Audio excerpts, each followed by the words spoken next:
Okay, may hapon ka na itong tanan mga kaigsunan, mga higala di sa Ginoo, no? So, niya na usab kita aron sa pagtuon sa pulong nga naibatik sa balaang kasulatan. So, kanunay magkikita mo ito, no? Tungkol kay kung ato kini pagabuhaton kanunay, doon na kita'y makuha, doon na benefits nga makuha nato kining magtuon sa mga pulong nga balaan. No? So, yun anak mga kaigsunan, no? So, atong pagkatunan karon lang the knowledge and wisdom. Ano knowledge and wisdom man? Dili ba magkapareha nga knowledge ug wisdom? No, so dili mga kahigalaan, no? Kay ang knowledge kung kahibalo makuha nimo na sa sa eskwelahan, eskwela ka, so makakuha ka og kahibalo. Bisan unsa ang gusto nga imuhang mahibaw-an sa kining kalibutanon nga aspeto. Kalibutanon nga kalihukan mahibaw-an nimo diha sa eskwelahan. Mo nang gitawag siya og knowledge. Apan kining wisdom, lahi kini siya. Kay kining wisdom, nagagikan kini sa kahitasan. Kung kaalam, gikan sa kahitasan.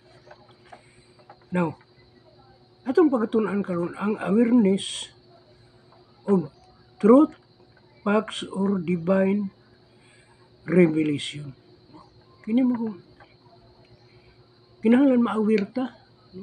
Ma-aware ta, may tungod sa kamatuoran, may tungod sa kay balo, sa mga balaanon nga ginapadayag na. Asa man na gipadayag? Diri sa balaang kasulatan.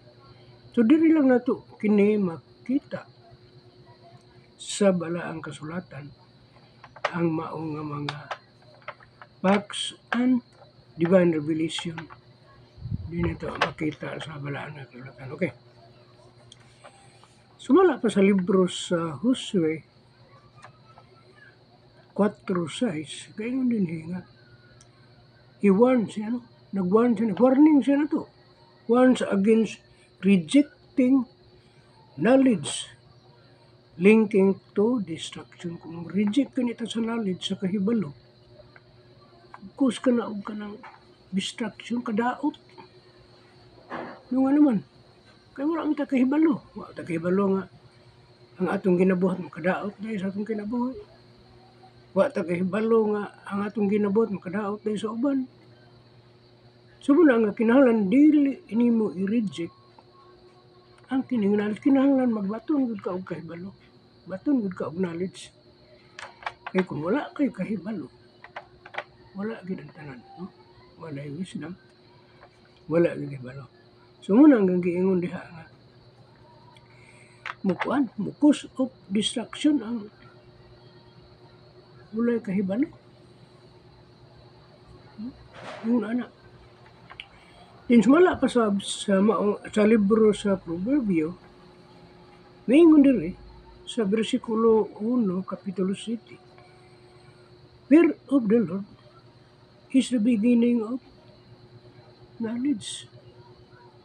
Ang pagkahadlok sa Ginoo maoy sinugdanan sa kahibalo or wisdom. Kung wala kay kahadlok sa Dios, wala kay kahibalo. Wala kay kahibalo. Ano man? Kay ang Dios maoy mohatag kanimo og grabe nga kahibalo. Kahibalo nga gikan sa kahitasan. So ana. So diha nato makuha lang. Ano kinahanglan mo eskwela pa to?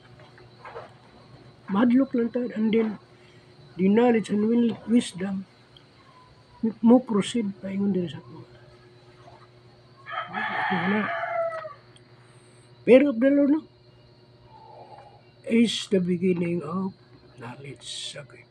Samtang sa ikaduhang Pedro 1:5 pa ingon sa 6, believers urge believers to supplement faith, knowledge, wisdom. No, kinahanglan gikuan ginya ni Apostol Pedro nga ang kanang mga believers kanang mga magtotoo kinahanglan nag-supplement sila og pagtuo og kahibalo.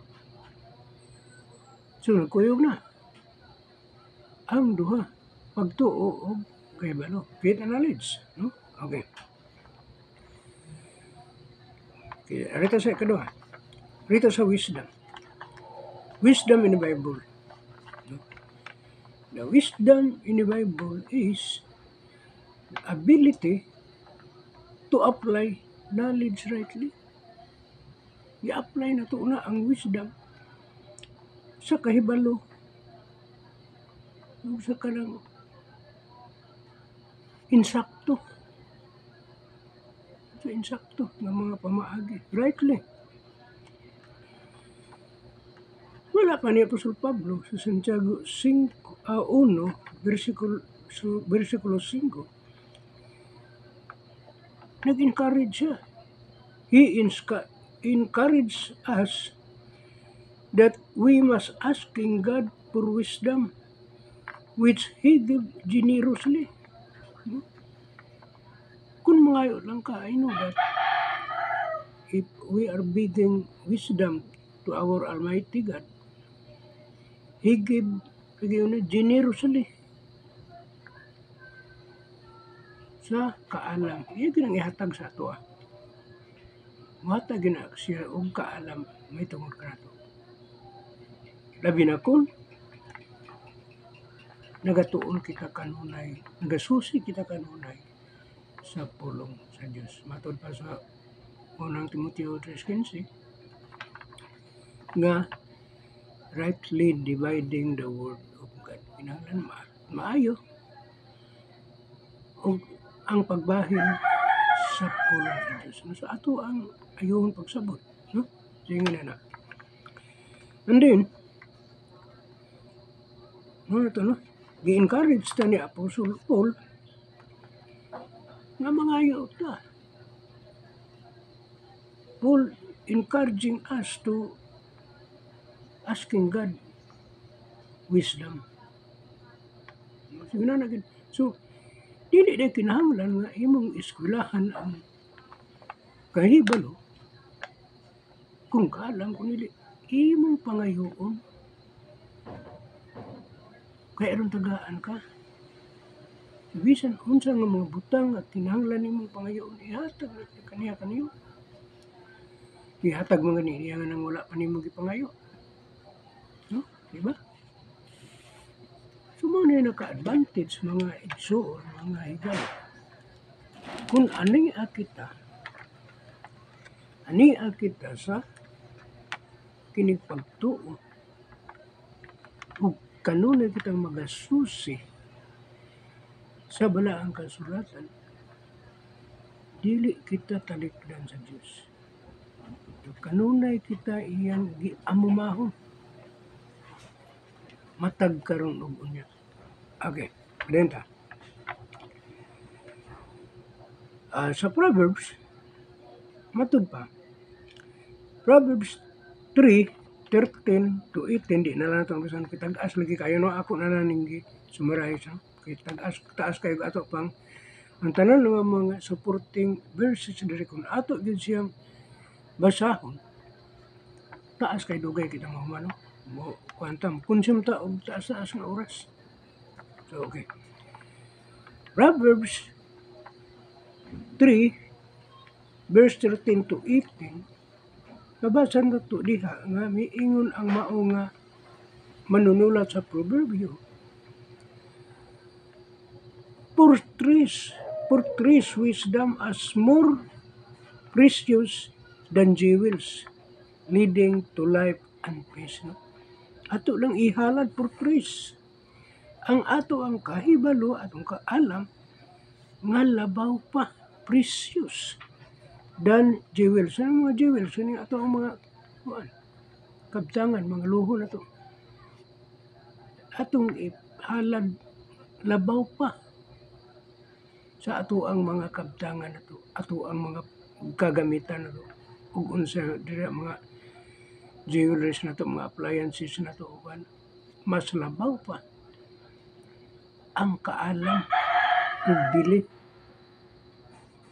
No? So, ang gingon diri, portrays wisdom as more precious than jewelry, than jewels. No? So, ato nang ihalad ang ato ang kahibalo ngadto sa Dios. Dili, buti pasabot, atong gamiton ang ato ang kahibalo sa insakto ug tukma nga paggamit sa atong kahibalo. Dili kay kutob kay naatay kahibalo ato na lang ginang iladlad nga wala tay makuha nga halos. No? So, may portrays wisdom as more precious than jewels. So, ingon ni ana ang buot ipasabot sa mao nga basahon nga labaw pa ang atong huna-hunaon, nga labaw pa ang atong kaalam ug bili kantidad sa atong mga kabtangan nga ania karon katong mga pagabiyaan apan ang atong kahibalo dili na mawala. No, dili na mawala. Kani mawala ra, biyaan naman nato ni.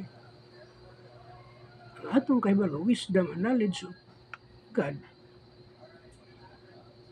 dunay sangputanan. Dunay nindot kayo nga consequences. So, yun na no? Ato ang dapat nga ato ang muna-unaon. Now, rito sa relationship between knowledge and wisdom. So, doon na sila'y nagkalaylay, no? Knowledge and wisdom. Relationship between knowledge and wisdom. Okay. Mato pa ni Apostol Pablo sa unang Korinto 8:1.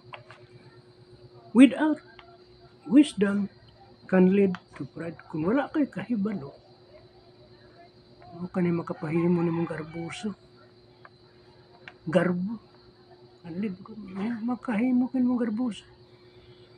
Ano man kay wala man kay wisdom, wala man nimo, wala man kay ikapadapat nga insakto.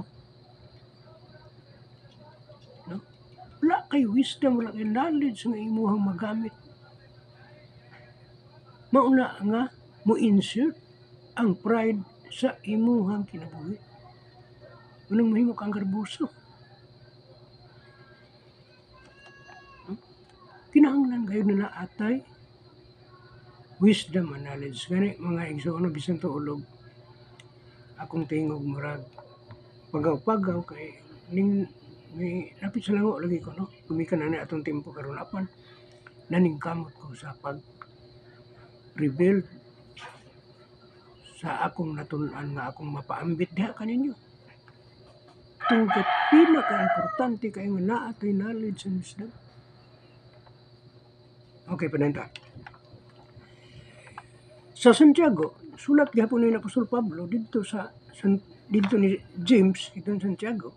Mingon siya, while wisdom transform knowledge into righteous action. So ang ato kunong kahibalo mag-usab ang ato ang kaalam mag-usab sa kahibalo ngadto sa matarong nga action, righteous action.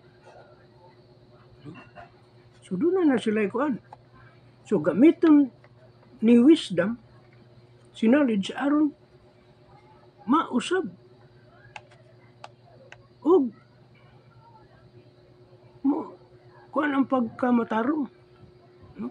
Transform.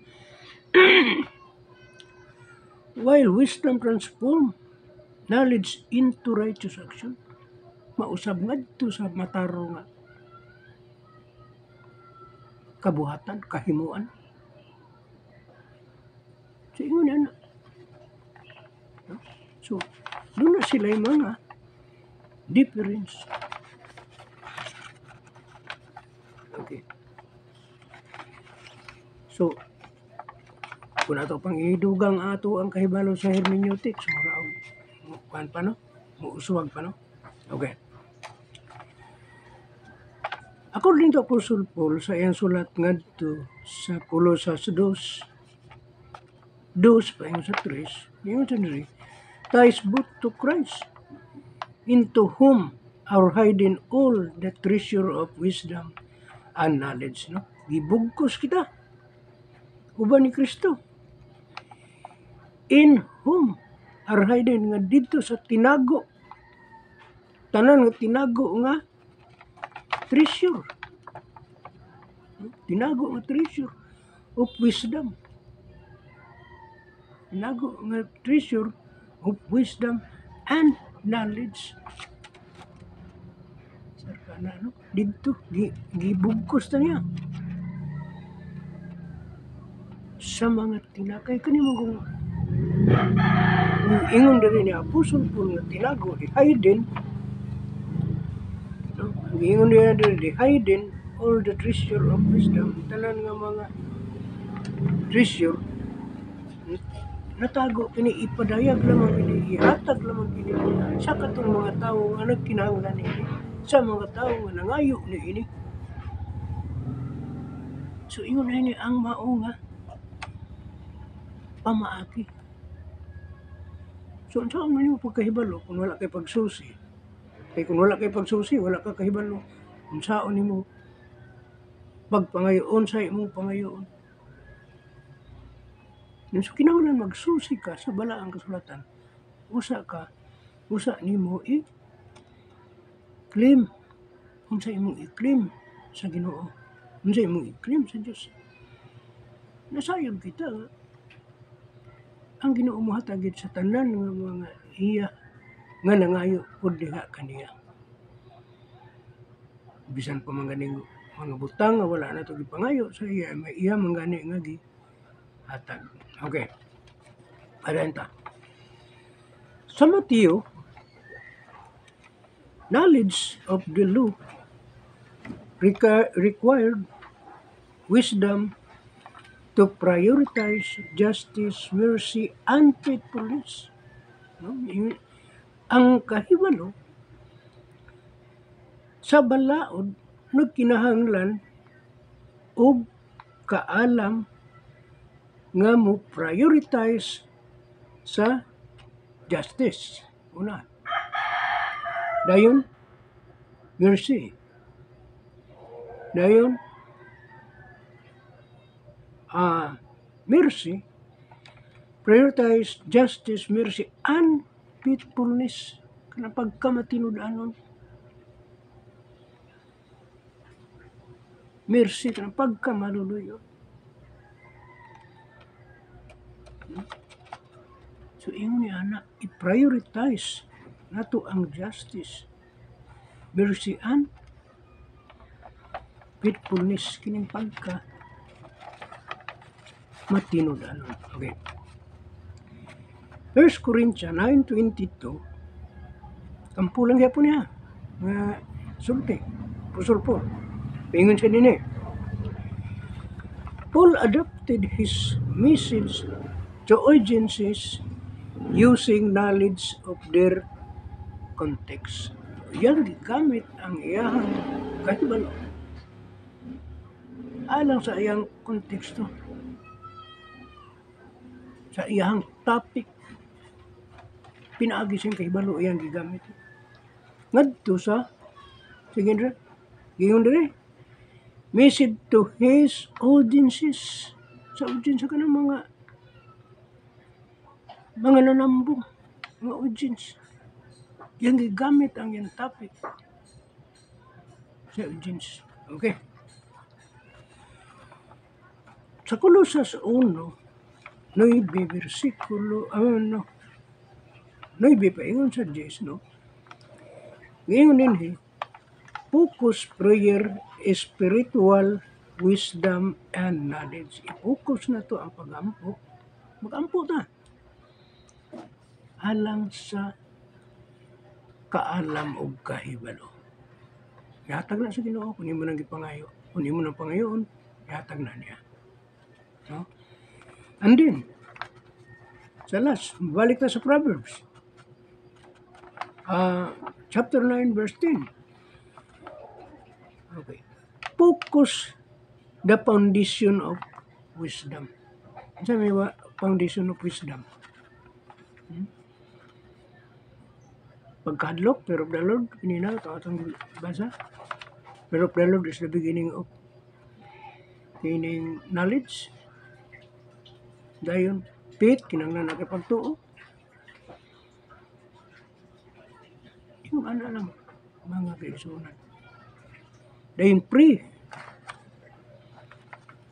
And then, begging wisdom to God. Because I know that God is giving us wisdom. Dili na siya mukuan. Dili na siya mudalo. Kanato. Kung mangayo lamang kita. So, dagan kin salamat sa sabno. Ni ini nga kapunon. Nakahatag na natin kita hamubo apan matulon anon kayo nga mga topiko nga magtulanon kay gikan sa balang kasulatan nga atong gikuha. Manginaot ko nga ang Ginoo ang Dios maghatag kanatong kadasig, dukang kadasig sa pagtuon sa pulong ug maingon man kaalam aron sa ingon niya maayo ang ato ang yagyag diri sa mga pagtulunan nga gikan sa balang kasulatan. Ngayong hapon ug God bless kanatong tanan.